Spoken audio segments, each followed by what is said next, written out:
Good morning, friends. Welcome to the Daily Grind podcast. My name is Nathan French, and I will be your host. Today, we are talking all about feeling self-conscious, specifically as an obese person trying to exercise, going to the gym, going outside, getting out there in the public, and how I deal with that feeling. To follow the entire journey, head on over to facebook.com/thedailygrind IF for all the daily videos. Let's get into it. I chose the topic of being self-conscious for a few reasons today. I have recently started working in gym time into my exercising. So I go on my walks. I've been doing my walks for over 50 days now. And I wanted to step up my game and just challenge myself more, learn some more skills, and add a little variety into the mix. Man, it just made me so aware of the fact that I was obese when I went into the gym for the first time.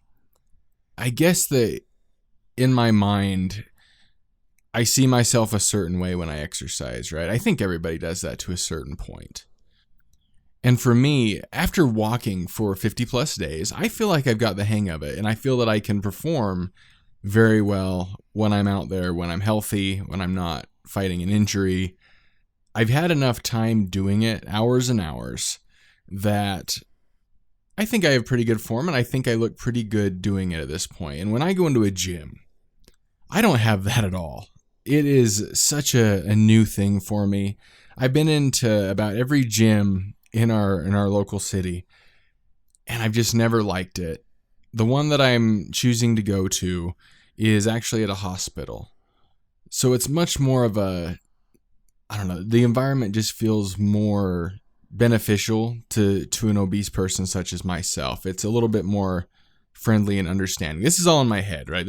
I have no evidence for this at all. But when I go into any other gym in the past, it's been really tiny little fitness girls doing their spin classes and a bunch of meatheads lifting iron. Okay. When you're obese, man, that is incredibly intimidating. It's just almost unbearable, and I just never stuck with it more than even a couple times. So I didn't really give it a fair shake. So this time around, I'm determined to get some progress in a gym, dive into that world so that I'm more comfortable. And it really brings all of my self-conscious things to the surface doing that. All the little things about my body that I'm aware of, in my mind, I feel like they are just right out in front for the entire world to see. And it's kind of a miserable feeling. I know that people get self-conscious about many different things. I think this happens to everybody to a certain extent. I've never met anybody that had no flaws that they could find with themselves that said, I'm not self-conscious about anything. I don't think that's even possible. I know we're our own worst critics. Maybe you're self-conscious because you have strange shaped teeth, or your teeth aren't great, or maybe you have a weird birthmark on your face. Maybe you have a mole, maybe you have a cleft lip, like whatever it is. I can't speak to a lot of those things. I have my own things too. I wish I had better teeth and all these other things, better hair, have a receding hairline and all that kind of stuff. But in this episode, I just want to focus on feeling self-conscious while exercising as an obese person, right? I'm not going to speak to anything else. I think that it's important that I go into this topic as well because it's something that I'm currently struggling with. This isn't a reflection on the past and, this is how I overcame being self-conscious. It's not like that.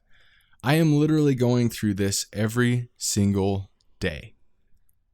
So I feel like I have a pretty good platform to speak from when it comes to feeling self-conscious.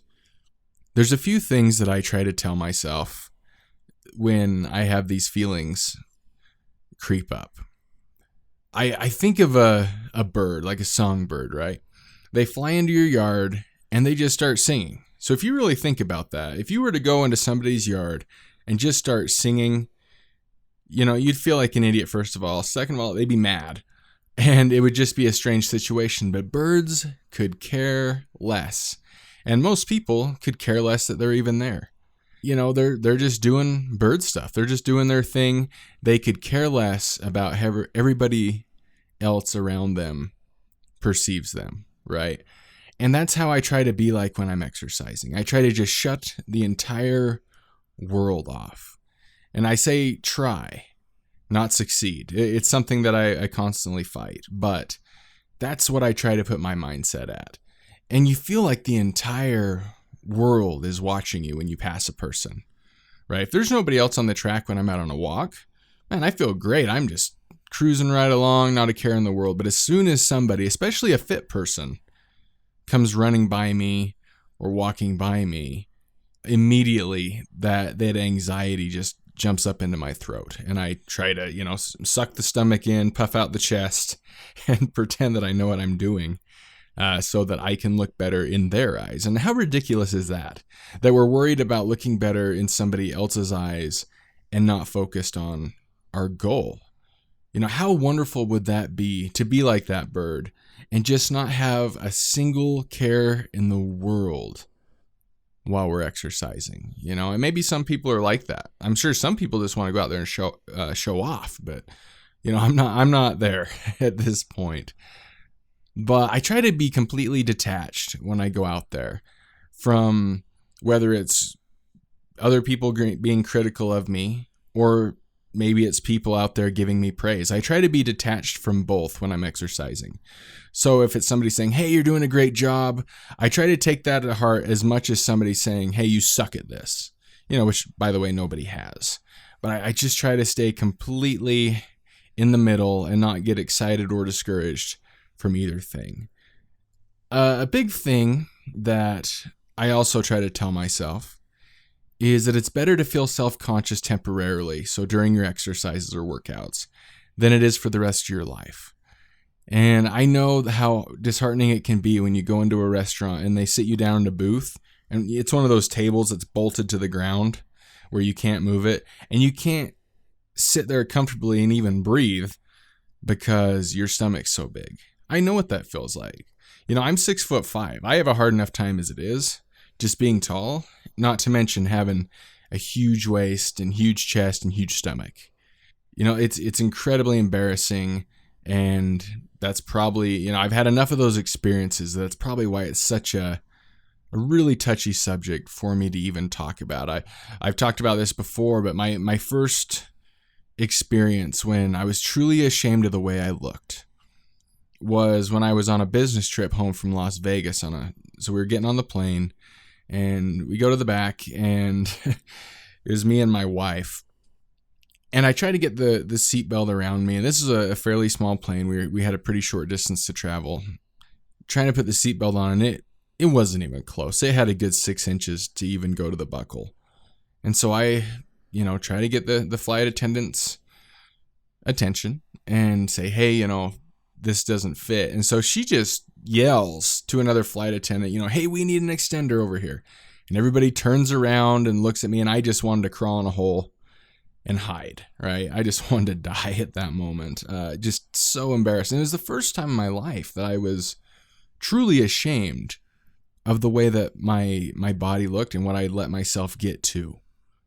Before that, there was little moments of self-conscious, like, oh man, this shirt's a little tight, or this suit's too tight, can't wear that anymore. But it never really resonated with me until I was in a public place. And the funny thing is, in that same business trip, I was talking in front of people. I was meeting hundreds of people at this conference, and I had no problem. Like, when I was in the zone of work, I didn't even think about this stuff. So I just kind of swept it under the rug and pretended that it wasn't an issue, but it clearly was. And I don't want to feel like that for the rest of my life.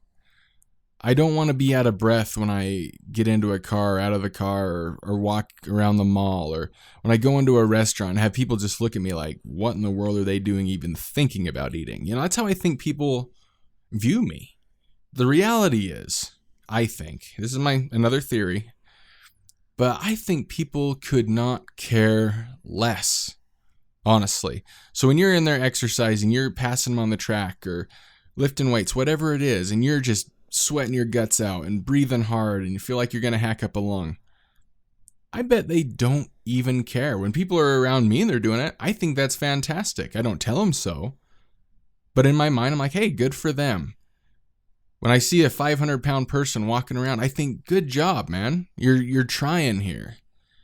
But when it comes to me getting out and doing things, I guess it's just in my head, it's ingrained that they're going to be just negative thoughts towards me. And it's just a constant struggle. And like I mentioned, it does tie in with anxiety that I talked about in episode number 1. So here's a couple other things that I have done to deal with this. When I started going on my walks, a thought that hit me the night before I even started walking was, oh my gosh, what do I wear? What can I possibly wear so that I can look thinner than I actually am? And it's something, and it really freaked me out.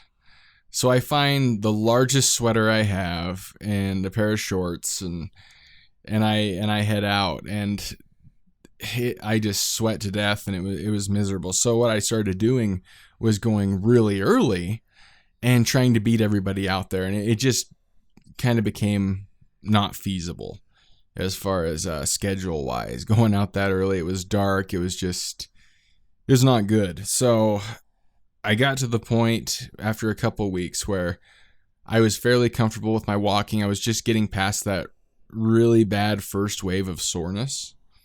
About 3 or 4 weeks, I think 3 weeks in, I actually wore a t-shirt, and I made a video about it because it was a pretty big deal to me at the time that it was really hot, and I just didn't, it's the middle of summer. So I didn't want to wear a sweater that day, and I wore a t-shirt, and people, they didn't care.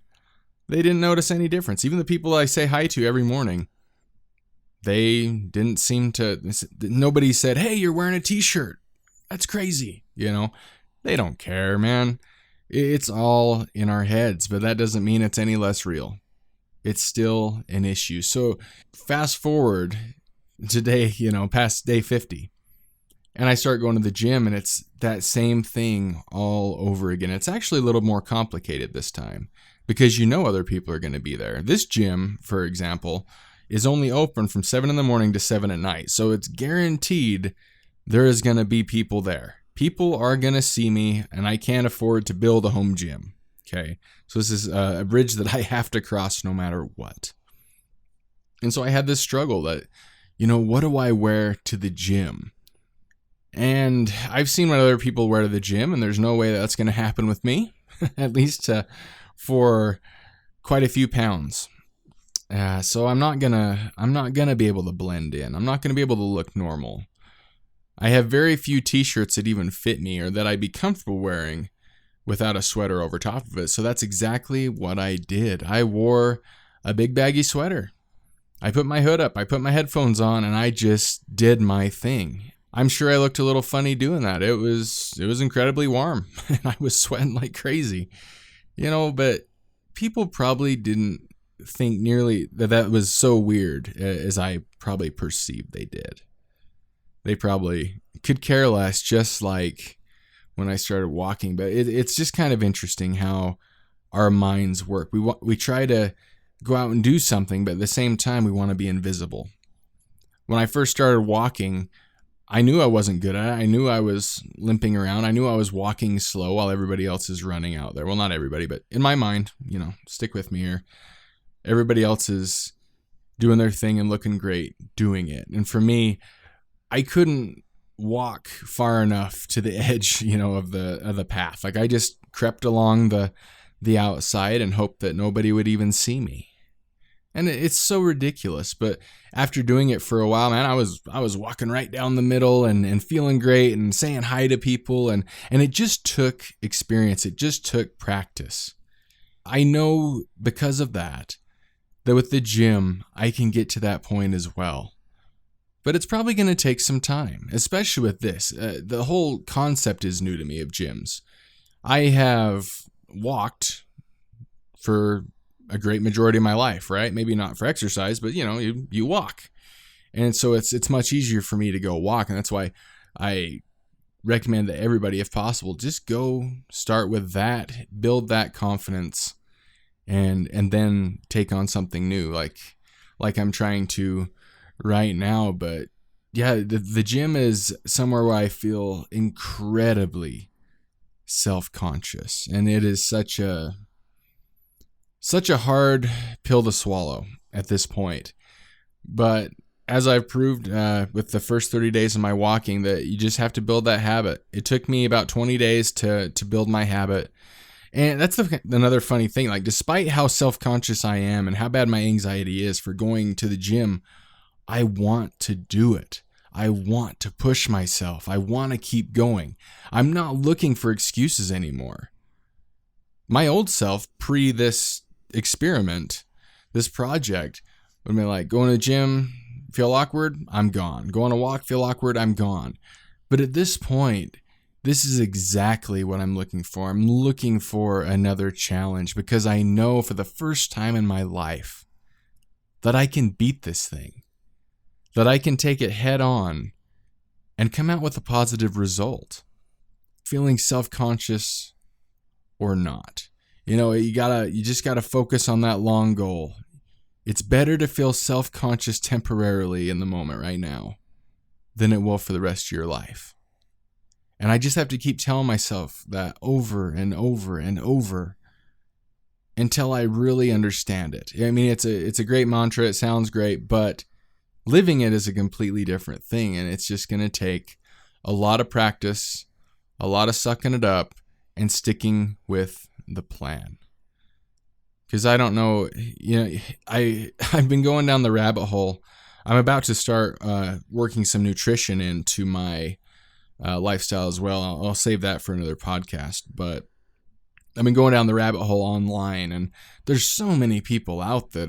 They're like, oh, it's better to be happy and fat than miserable and skinny. There's so much crap out there where people are just looking for excuses to look the way they do. And that's what I've done for a long time. And I honestly, in my heart of hearts, when I sit down and really think about it, there's no possible way, no matter what they say, that they are happy with being obese. And the funny thing is, these aren't small people that are saying this. They aren't just a little bit overweight. They're me or heavier. It's just, I don't see that being possible. I know everybody has their own things, but for me, I can't imagine being this way for the rest of my life. And when you look in a mirror, I mean, you have to look at yourself all the time, but I tried to avoid it, and I tried to just pretend that I was, still in high school shape, which I still wasn't in very good shape, reflectively, but compared to now, man, what I wouldn't give for that. And that's what I'd like to get back down to. I look in the mirror now, and yeah, I don't like what I see. I don't notice my gains. I have people tell me all the time, hey, you're looking good and you're looking so much better, da-da-da. But I can't accept that yet. I don't see that yet. That's not what when I think about how I want to look in my head, I'm not even close yet. The journey is still young. It's only 50 days. And so that's why I mentioned being detached from praise and critique. So I can't say, oh, great, I'm looking better. People are starting to notice. I can put on the brakes. I can take it easy and coast for a while. There's no way that we can do that. I'm still self-conscious. And another theory that I have is being self-conscious to a certain point is healthy. We feel that way for a reason, guys. The best thing to do is just take that feeling of being self-conscious and flip it around, turn it into motivation, and use that as fuel for the journey. And that's what I'm trying to do. When I go out into public of any capacity, I feel self-conscious. Just finding something that I'm comfortable wearing out there, whether it's a giant sweater, or whatever, a t-shirt, is it's a whole 7-game series all in itself. I'm never comfortable with it and how I look. I want the takeaway for this episode to be the mantra that I said before. It's better to feel self-conscious temporarily than for the rest of your life. I'm trying to live that principle. I'm trying to help other people with it. I am certainly not for any position to give advice. I can just tell you what I know, what I'm feeling, because I'm going through this right now. This isn't something I've done in the past. This isn't something I'm going to do in the future. This is right now. This is currently happening. This is a diary, basically. So that's it for this week, guys. I hope you enjoyed the episode. Go ahead and give me some feedback. I'd like to hear what you like, what you dislike, and we'll see you next week.